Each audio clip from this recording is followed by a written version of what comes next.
Okay, so swine production. Okay? So, the Philippine swine industry is one of the important local animal industry in the country. It contributes to 98% of the country's total pork supply, and pork represents more than 50% of the total animal meat consumed in the country. Okay, so we all know that the Philippines is actually a pork-eating nation, right? Bago tayo mga ano?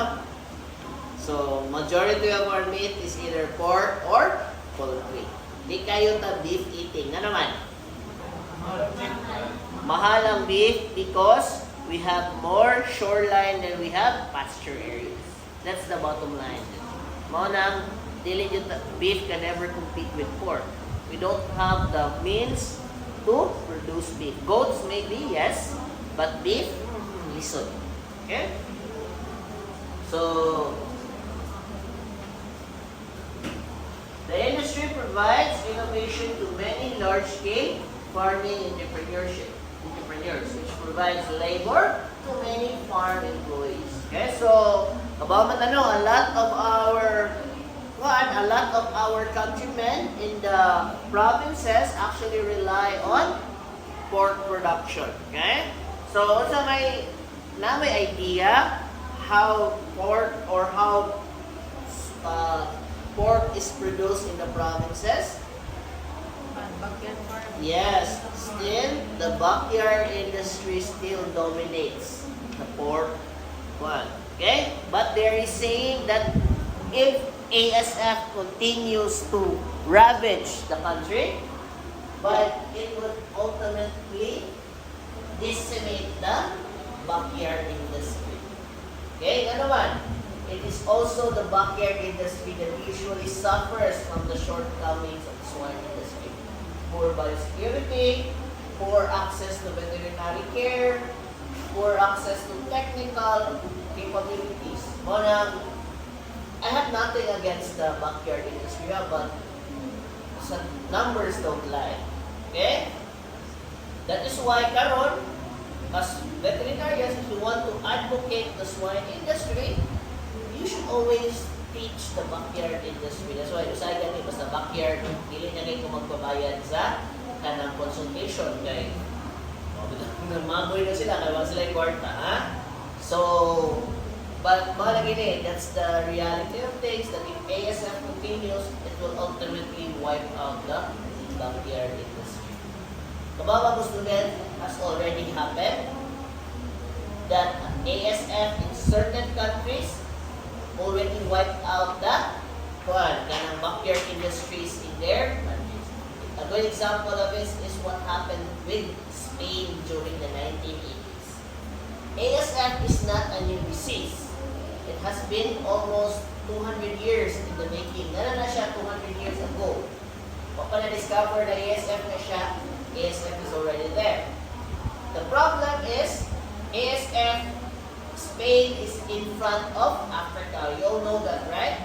So this is Morocco. This is Spain. Morocco belongs to the African continent. Spain belongs to the European continent. So, actually guys, malangoy ra na mo ang Spain o Morocco. So, sa may na, there is mangling of pigs to Spain. Dili dyan na malikayan. Kundi yung mga pork, pigs, pork products. Okay? So what happened is, Spain got hit with ASF during the 1980s. Fortunately, after 30 years of management and help from their government, their pork industry is able to recover. Unfortunately, the consequence of that is the entire backyard industry for Spain in terms of swine was wiped out. Na-wipe out tanan nilang industry. Okay? Including the most expensive pigs in the world. Diba mo sa pinaka-mahal na pig? The Iberian pig. Maunay na kurot. Okay? So, kanang usa ka slice Iberian pig, murag usa na kabuhan na sweldo ng Rockwell. Okay? So, but mga lagi na, here in the Philippines, we know better. We learned our lesson sa fail. So, we should really focus on controlling ASF and preserving the backyard industry. Okay, whether you like it or not, backyard is here to stay, hopefully. Ha? Kaya looy kayo, daghang mga families, mga buak, if mag-annihilate ang backyard industry. Okay? So, the industry also provides raw materials and development of the local meat processing sector. Okay? So, raw materials, so the only thing you cannot eat in swine is the nails and the hair. Okay?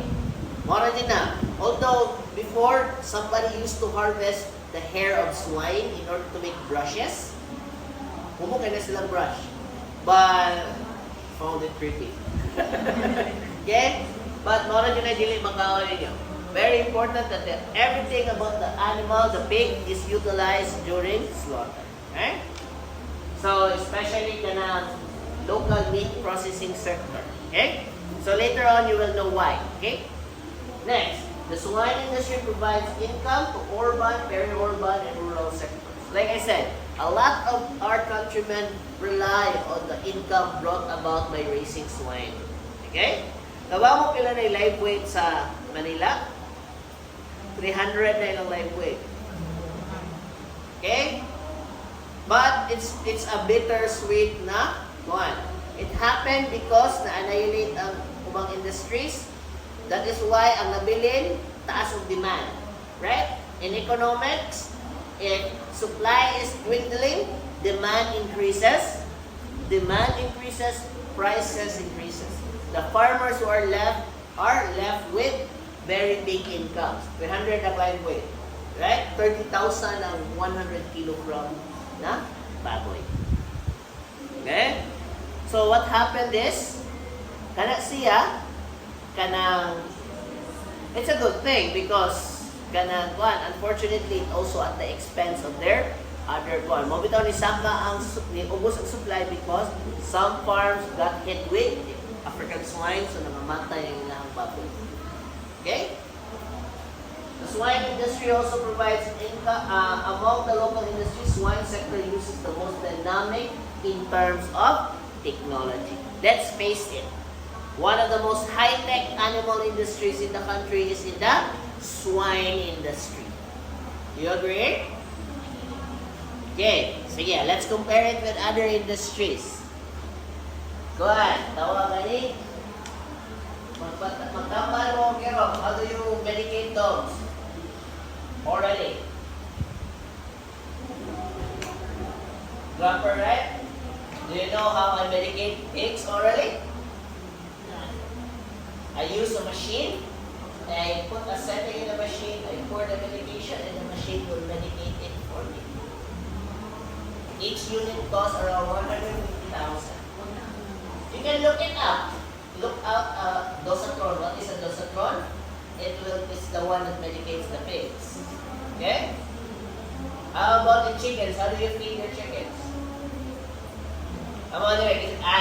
Mr. Miles, di ba naman kayo mga panare? How do you feed your chickens? Tapiyog na sa grass, right? What you ask how I feed pigs? I just push a button, and once the button is pushed, a sensor will go off. Every time a pig eats 1 kilo, the machine will replace 1 kilo of the feed as well. Okay? No, never dyan ko nakaswat og sako sa farm. Okay? Unang inani akong lawas, di ka dito sa farm because it's so heavily mechanized. Like I said, the hallmark of kanang technology when it comes to animal industry is swine. Okay? All the innovations for technology happens in the swine industry. Because it might not be lucrative now sa Philippines. But in other countries, it pays to use technology. Okay? So another thing is, we have already reached, in terms of biotechnology, we can already gene edit pigs in order to resist certain diseases. Good example of that is your PRRS, resistant pigs that use the CRISPR technology. Nigawas na sa board ha. What disease of swine is prevented with the use of CRISPR? Do you know what CRISPR is? No. Ano mo kailang si CRISPR? Ha? CRISPR is gene editing. So, gi-edit nila ang gene sa baboy to resist the PRRS virus. Okay? So, inana ang technologies in terms of swine production. Okay? Then, kuhan day, last day, pinaka-awesome na technology ang nasuwayan sa kuhan. Diba, kadong na mong back fat, i-measure mo ang fat sa animals, right? Usually, before, when we measure back fat, example, ganaan ako i-measure ang back fat ni Cello kay for reproductive purposes. Of course, obviously, hindi na ako pwede ihawon si Cello. So what happens is, ang sister or ang brother ni Cello ang ihawon, then ako i-measure yung back fat. But right now, we don't need to kill any animal to measure back fat. We just use a specific type of ultrasound. Ang ultrasound, i-measure niya ang back fat sa swine. Okay? Then sa among farm sa una, to confirm pregnancy, we use ultrasound on every sow. So we have mobile ultrasound. Mag-ana rin din. Okay?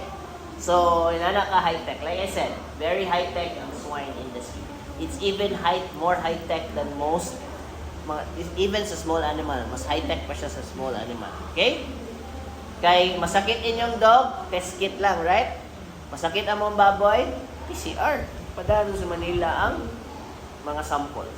Okay? So, the industry provides innovation to many large-scale farming entrepreneurs, which provides labor to many farm employees. The industry also provides income and work to feed grain industry, the feed industry, right? I think, Juan, kabaman mo noon sa kadako ang feed industry. What feed companies do you know of? Bigger Lab? Isa pa? Bimeg, isa pa yung mga dagko kayo. Cargill, wako ba naman si Cargill? Kung yung pinakadako na feed company in the US, it's also here in the Philippines. Okay? So, muna silang big three. Okay? Napay Pilmico and others. Ang Cargill, wak kayo mo kadungog no because they do not cater to the backyard. What they cater is large operations ng mga farm. Okay? Sa kuan, sa... Ha? Kasi gani sa Petwan. Fish? Ayun, wala ko. Kaya sila doon ako. Okay, kamu sa taga Bukidnon. Bukidnon naman ko, right? Ikaw, taga-asa ka? Cagayan, Padora, right? So, kanang sa Sumilaw, kami nag-supply ni Haog, kanang reproductive animals. Okay? Nabigyan mo ng Sumilaw, right? Yeah, kami nag-provide of reproduction animals. Okay? So, well, like I said, feed grain industry, distribution of veterinary drugs, and biologics. Before, we all know that in terms of vaccines, grabe ang sa swine industry when in terms of vaccines. Remember ha, before, ang among vaccine is like good for 50 hogs. One lang, 4,000 pesos per bottle. Good for 50 hogs. Okay? Then I consume around 100 of those a week. Vaccine pa lang, that's one disease. That's 400,000 in a week. Then, you mash it up with the other disease, that's more, bisag sa clinic, mas mahal, mas daghan big vaccines compared to kanang swine. Mas mahal pa dyan ang vaccine. Okay, so, like I said, it provides a revenue of income to a lot of sectors involving the veterinary, nutrition, and even the disinfectants. Big time din na siya. Okay? Examples gani ana, sa among feeds, per week, 12 million ang amuang budget for feeds in a week. Bilang ka? Bago? 30,000. Nada ba? Yeah, so, muna akong ingon. No joke lang na. Bisang mahira, ahinti ka sa feeds, it will give you 1% of your commission. What's 1% of 30 million? 30,000 imong buwan. So you get the picture, right? Any questions so far?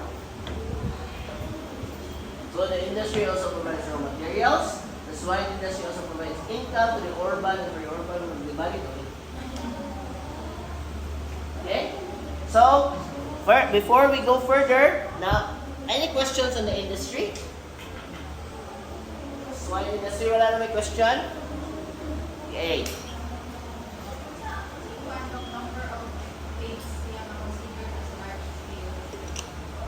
Under BAI regulations, if you have more than 10 sow level, you are already considered semi-commercial. 10 na ilang kon? Sow level. Dili mo na, guys, in swine, when we count sizes of swine, we do not count the number of heads. We count the sow level. Because when you count the number of heads, by next month, it could be wala na sila. Ang term na is they are fluid na inventory. They could change. But what we count is the sow level because it is the sow that creates the piglets. Okay? Backyard na siya. Okay? Di pa ka kinahanglan magkwenta. 10 to 15 din na siya. Okay? Semi-commercial na, pero ang commercial, it will be more than 50 sow level. Ha? Napamanay backyard, semi-commercial, and commercial. Okay, so, ato na lang na i-round off 15 na lang. 15, then 50. Okay, so less than 15, backyard. More than 15, semi-commercial. More than 50, that is commercial na. Ha? So, kung ingon mo 200 sow level, bisag gamay ra kayo na compared sa 2,000, that's still considered commercial. Okay? Kapoy na oy. Kung kanang pamilya lang storyahan, 5 sow level is already a full-time trabaho sa usa ka pamilya. Ha? Lisod kaya na, it's easier said than done. Okay? So, the domestic pigs originates from the Eurasian wild boar. So, let's first discuss ang origin sa baboy. Okay? So, the pigs originate from the Eurasian wild boar. Okay? Although there are other members of the Swiss family, usually our Sus scrofa is actually a descendant of the Eurasian wild boar. Okay? Napa may mga warty pigs na pay Barbarossa. Do you know what a Barbarossa is? Katong pigs na daghang gigsungay upat ang ilahang tas. That's a Barbarossa. Napatay katong mga si Timon and Pumbaa. Si Pumbaa is actually a kanang warthog. So those are other members of the Swiss family. But today we'll only be focusing on Sus scrofa that originated from the Eurasian wild boar. Okay? The modern day pigs is a result of domestication for thousands of years. Okay? By the way, kinsa nakaadto biska na ninyo dire? Wala kadto? Kadto ka? Kita mo sa ilahang kuan katong baboy damo? Wa mo kita? It's actually the ancestor of the modern day anang Philippine na pigs, native pigs. Atong landrace dire, it's actually naanap to sa ilaha. Dumay ka siya. Like, pura na siya ka ng average na aspin, kadakon. Pero, usog kayo siya bulik-lihok. Ligsik siya ba? Di siya baboy. Kanang paspas kayo siya bulik-lihok. Ha? Masa siya? Mura siya gino. Okay, pero after kayo siya dyan, maka-feel nyo ka na intimidating yun siya na animal. Yeah, kanang di nyo siya mahadlok ba? Di para sa baboy. I-ignore ka, siya kayo mukanaw nyo siya ni mo din. I-size up nyo ka niya ba? Yeah, so inana niyo siya ng baboy. Okay, and thanks to modern domestication techniques, ang atong baboy karon is okay na, nindot na sila. Okay? Docile na sila, ha? Sa una, maghunting kag baboy, pwede ikaw ang patyon sa baboy. Okay? Little as they are, my God, may guys sa una no, walay 400 kilos na kuan, kanang boar. God, patay yung ka. You don't go pig hunting, pigs hunt you. Okay? So the domestic pigs, okay? So this is the taxonomy of the pig. Okay? So pigs are also arthrodactyly. What does arthrodactyl tell you? They are, come on now. What's the significance of being an arthrodactyl? They have jointed fingers. Diba sa yung anatomy, ang hoof is actually the finger of the pig. Okay? Because they belong to the arthrodactyl. Okay?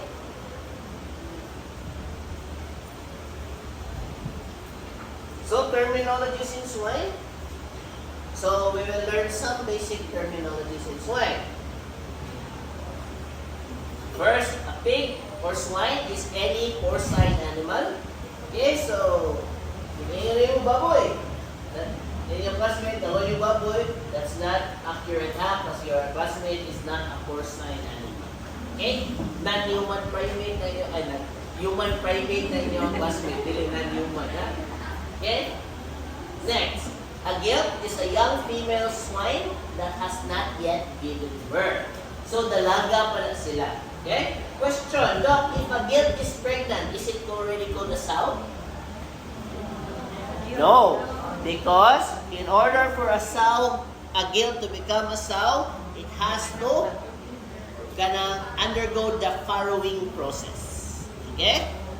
So, i-farrow dapat siya. Okay? So, farrowing term is the parturition of the swine. Meaning, the act of the swine giving birth is the farrowing. Okay? So, meaning like the gilt is about to farrow, padong na siya maganda. Okay? Next is barrow. A barrow is a castrated male pig. So, once you castrate the male pigs, it is already considered a barrow. Question though, why do we need to castrate male pigs? 14. Very good. To avoid something called vortex. Okay? When does vortex start to appear? At around 6 months. Mona, in some countries that don't castrate anymore, like Australia, bangkok na ilang baboy. Okay?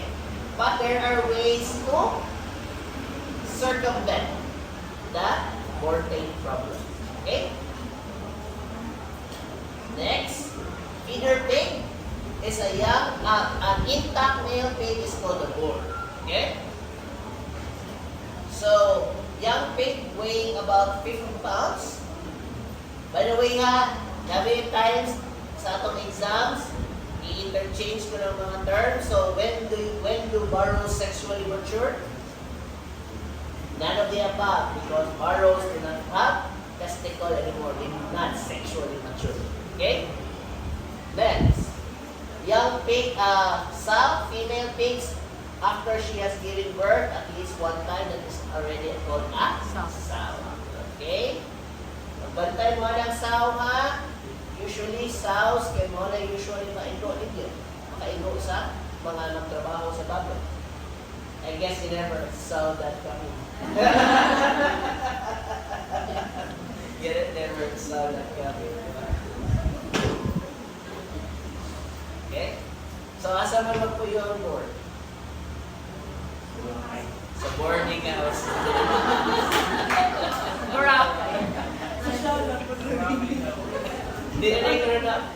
Seriously guys, ang puyan sa board is called the board stud. Really boarding house.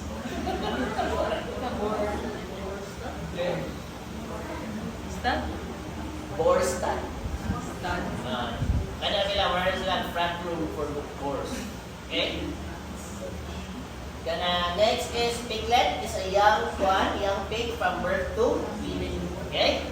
So usually pigs are weaned at around 21 days for commercial, 30 days for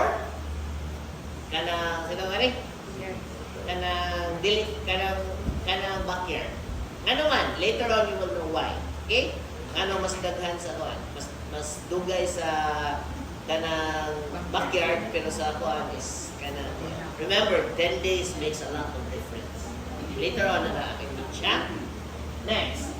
So, weaning is removing young pigs from the mother's milk. Okay? Question. When do piglets start eating? 21 days? No. Dapat, by the time you wean, you should know that your piglets are able to eat solid food na. So, piglets should start being fed solid food or drip feeding during 7 days old pa na sila. By the time uwi na sila, they are fully reliant on eating. Di na sila mag-rely sa ilang mother. Okay? So, that's weaning. Okay? Next. Any questions on the terminology so far? Ay, dapat na. Dapat na. Skip.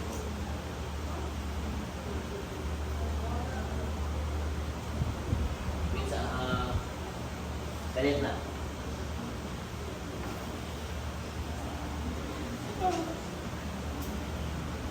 Kasi isang tanong galit na.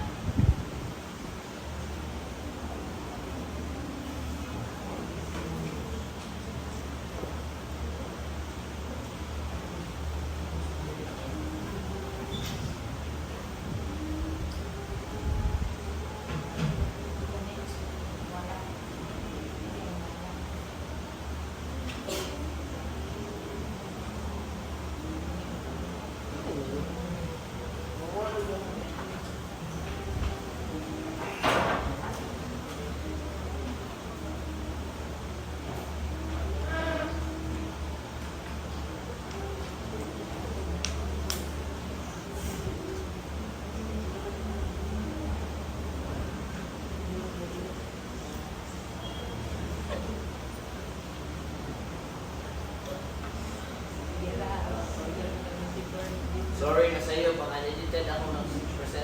Sige lang. Kanina lang sa different. Okay? So next is the breeding herd. A breeding herd is a group of animals used for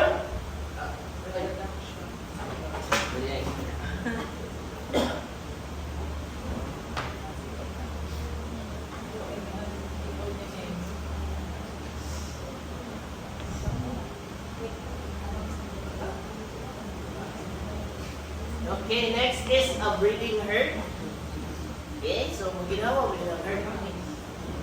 Yo, breeding herd. Dili breeding. Breeding herd. Okay? So a breeding herd is a group of animals used for reproduction. Next is the nursery phase. After weaning, where piglets are grown to a certain weight. So nursery is from the moment they are weaned until they grow to around 30 kilos. Okay? Ang nursery pigs usually mo sa na inyong litsyonon. Nanawa ang timbang, lumatch siya. Okay? Next, after the nursery phase, they are what you call grow finisher. Okay? So, the phase after nursery, when pigs are fed until they reach market weight. Tanawa ang ilang gano'n sa pag-slaughter of pigs. Pilay timbang. In kilos.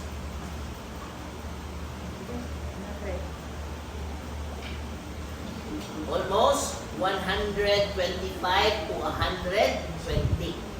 Because in other countries, if you slaughter a pig less than 100 kilos or 100 kilos exactly, you alcansi ka. Because a lot of the animals' body is still considered full of water. That is why there is such a thing as the finishing stage, where you build up the muscle or the flesh of the animal in order to eliminate water. Okay? So, para maabot sila of 280. And if you want to produce bacon, you really need to slaughter the pig older or heavier. Okay? That is why, kanang sa itong mga, di ba, mag-ration na pila yung ration yung ko, pila kilo. Pila ka kilo ba? Ihaw ninyo. See, 80-90. Makaproduce kayo bacon din. Wala. Because, like I said, if you slaughter the animal so young, there is still you cannot process the meat because the flesh is not yet that well developed. Okay? Next, a feeder pig, a young pig sold to be fed to market weight, often sold at around 40 to 60 pounds. Okay? Usually, kanang feeder pigs o nursery pigs, muna himuong lechon. Okay? Yung favorite thing in the wild world. Okay?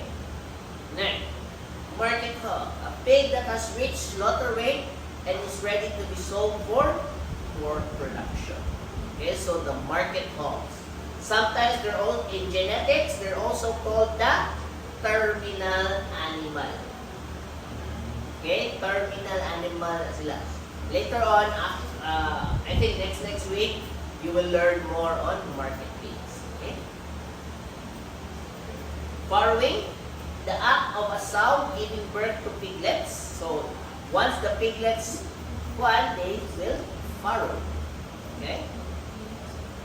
Gestation period, the pregnancy period of a sow, also known as gestation or gravidity. Gravidity or gravid, the animal is gravid.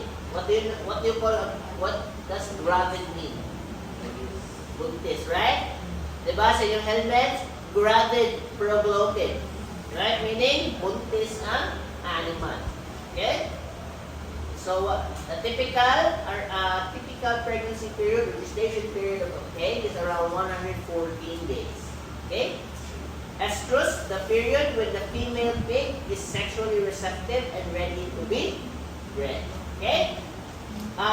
What's the difference between estrus and ovulation? Are they one and the same? Can they be interchanged?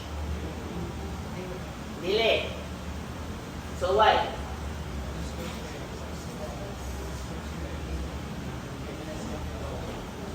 So estrus, students, is just a state where listen to the word. The word is receptive. Okay? The animal is receptive. Meaning, the animal wants to be mounted. Okay? That does not equate ovulation. In pigs, ovulation happens after heat. That is why the earlier you perform AI, timing is everything because you need to synchronize the ovulation together with the heat. Because if you AI during ovulation, you will have a hard time because the animal doesn't want to be AI anymore.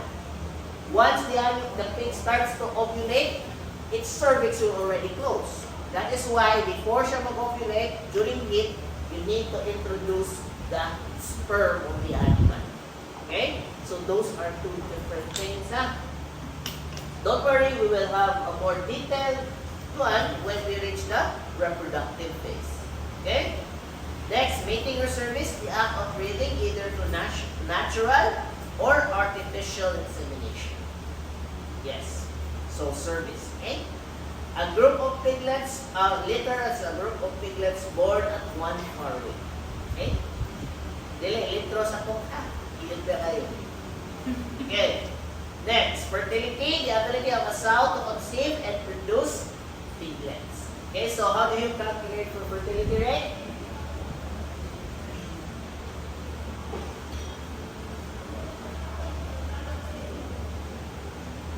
So, first things first, it is a percent, right? How do you get percent? You multiply it by 100, right? So, fertility rate, it could be as simple as like that of conception rate, di ba? So, number of sows pregnant over number of sows mated times 100. Isa to? Number of sows pregnant divided by number of sows mated times 100. So, if a lot of them became pregnant, it is called a high fertility rate. Okay? Next is conception rate, the percentage of gilts or squad kanang sows that became pregnant after breeding.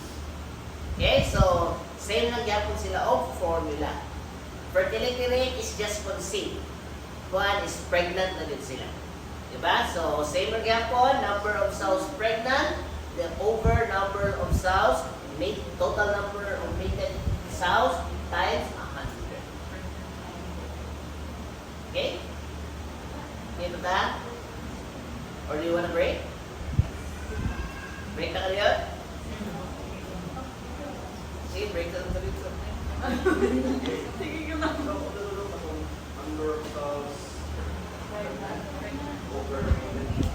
Oh, total mistake times 100, ha? Sige, so break sa tangan kaya for one. Pag na, no, nagluya na kayo. Hindi na mag-post na sa karoon kay wala pa tala kompleto sa klase. So yung sila, ito mo yung unfair for them. Kaya mo, data sa gusto ko kayo mo.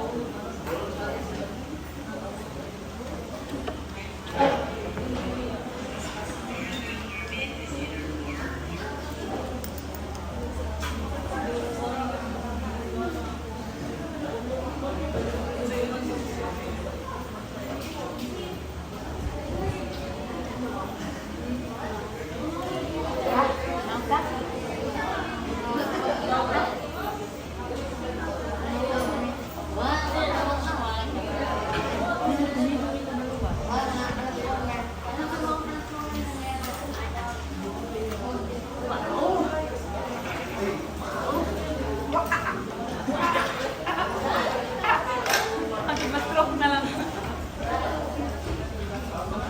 I'm hungry now. Lagi na rin ang mga nakakatawa.